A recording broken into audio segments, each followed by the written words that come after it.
Il existe un certain nombre de médicaments mis sur le marché pour aider les personnes dépendantes à des produits à arrêter leur consommation. Mais quand on regarde le résultat de ces études cliniques, on voit que beaucoup de patients rechutent après 3 mois, 4 mois, 6 mois de prise en charge thérapeutique. Donc les traitements peuvent aider le patient au début, mais manifestement, à moyen et à long terme, il y a en fait le patient échappe au traitement et le problème de la rechute est le problème crucial à l'heure actuelle pour la prise en charge des dépendances. Quel pourcentage de personnes rechutent ? Alors le pourcentage est assez élevé. Alors ça va bien sûr dépendre des études que l'on peut lire, ça va dépendre des produits, mais il y a 90-95% des patients qui rechuteront à un moment. Alors ça peut être au bout de 6 mois, mais ça peut être au bout de 10 ans, 15 ans d'arrêt, d'abstinence, où les personnes vont rechuter pour une raison qui est encore malheureusement inconnue. Quel est le mode d'action des médicaments actuellement sur le marché ?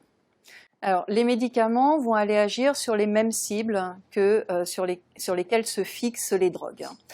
Par contre, il y a une grosse différence entre, bien sûr, la drogue et le médicament.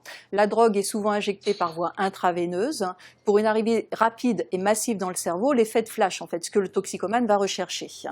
Le médicament, lui, c'est une autre voie d'administration qui est préconisée, souvent une voie orale. Et là, la distribution dans l'organisme est beaucoup plus lente.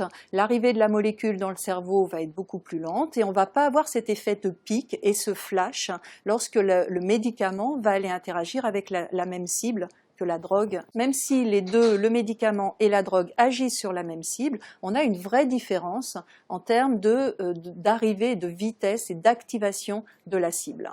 Donc finalement, la différence entre la drogue et le médicament se résume à une différence dans le mode d'administration.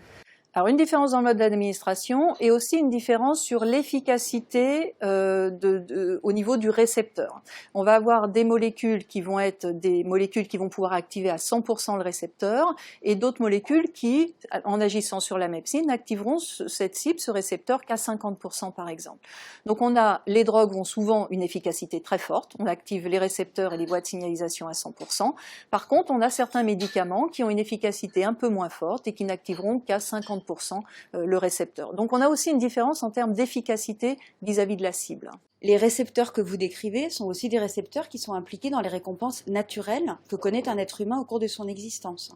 Alors tout à fait, que ce soit récompense naturelle ou récompense par une drogue, un produit, ce sont les mêmes circuits neuronaux qui vont être activés et les mêmes cibles qui vont jouer. La différence, il y a une différence quand même importante entre la récompense naturelle et la récompense par un produit. La récompense naturelle qui peut être le sucre, qui peut être de l'exercice physique, qui peut être un certain nombre le sexe, tout ce qui est nécessaire en fait à la survie de l'organisme, récompense naturelle, va entraîner des libérations de certains neurotransmetteurs qui vont être relativement importantes mais qui vont durer relativement de façon à court terme. Par contre, avec une drogue, on va avoir une stimulation très importante et massive des neurotransmetteurs et un effet qui va durer vraiment dans le temps. Et c'est toute la différence entre la récompense naturelle et la récompense artificielle. Et avec la récompense artificielle, comme on a des libérations massives et qui durent longtemps, on va avoir des neuroadaptations qui vont petit à petit se mettre en place et qui vont conduire à la boucle qui conduit à l'addiction en fait. Et une fois que ces addictions, ces neuroadaptations sont mises en place, il est très difficile de revenir à un équilibre naturel du cerveau. Et c'est pour ça que les gens ont du mal à sortir des problèmes d'addiction et ça peut expliquer les rechutes.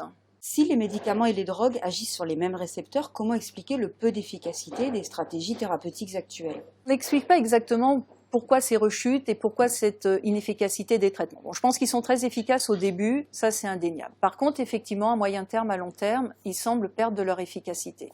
Alors pourquoi ? C'est une question qui est cruciale à l'heure actuelle. Quand on parle aux cliniciens, c'est vraiment leur problème majeur de prise en charge de personnes dépendantes. Sans doute, on n'arrive pas à rééquilibrer le cerveau. On reste dans un équilibre qui peut être un équilibre artificiel avec les médicaments et on ne revient pas à un équilibre, l'équilibre naturel ou original en fait du cerveau. Et c'est peut-être pour ça qu'on a du mal à stabiliser les patients in fine. Mais à l'heure actuelle, c'est encore qu'à l'état d'hypothèse. On n'a pas de démonstration biologique de ça. Et donc vous, dans quelle direction s'orientent vos recherches? On travaille sur des modèles animaux.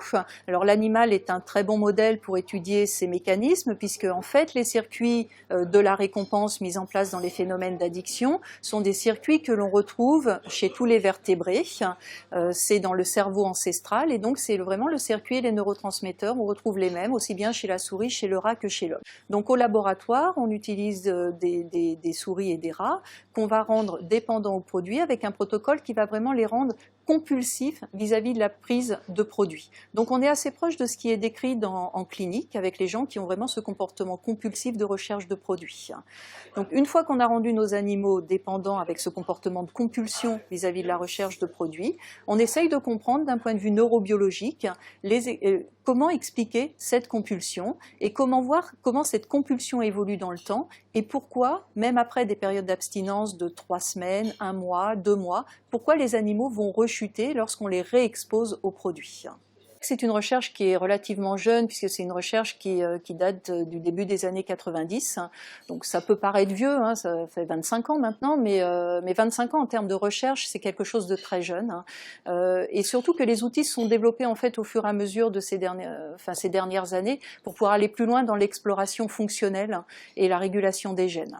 Donc on commence à avoir les outils nécessaires qui nous permettent de vraiment faire une étude sans a priori pour vraiment aller pêcher les gènes d'intérêt auxquels personne n'a encore pensé. Parce que je pense qu'il faut aller vers des stratégies sur lesquelles personne n'a encore travaillé. Notre idée, c'est de sortir de justement de cette stratégie qu'on appelle stratégie agoniste et trouver d'autres cibles qui ont été dérégulées par les drogues et qu'il faut en fait réguler de nouveau.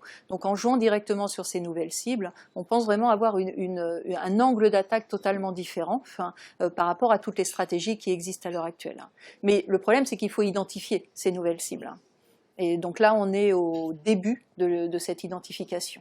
Est-ce que vous pouvez imaginer que la réponse biochimique seule pourra permettre de guérir les personnes dépendantes aux drogues ? Alors, je ne pense pas que les médicaments feront tout. Je pense qu'ils sont essentiels, surtout au début de l'arrêt de la prise de drogue.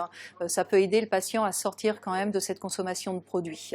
Après, est-ce qu'il faut la laisser moyen terme, long terme? Bon, ça, c'est les questions qui se posent encore à l'heure actuelle, et savoir quel médicament prendre, donner, mais je pense que ça doit être aussi associé à d'autres thérapies, des thérapies, un suivi psychologique, des thérapies comportementales, enfin tout un panel de thérapies autres qu'une thérapie médicamenteuse. Mais je pense que c'est un ensemble, tout est nécessaire et peut apporter quelque chose au patient. Ce qu'il faut, c'est aider le patient au maximum en fait dans sa stratégie d'arrêt de consommation du produit.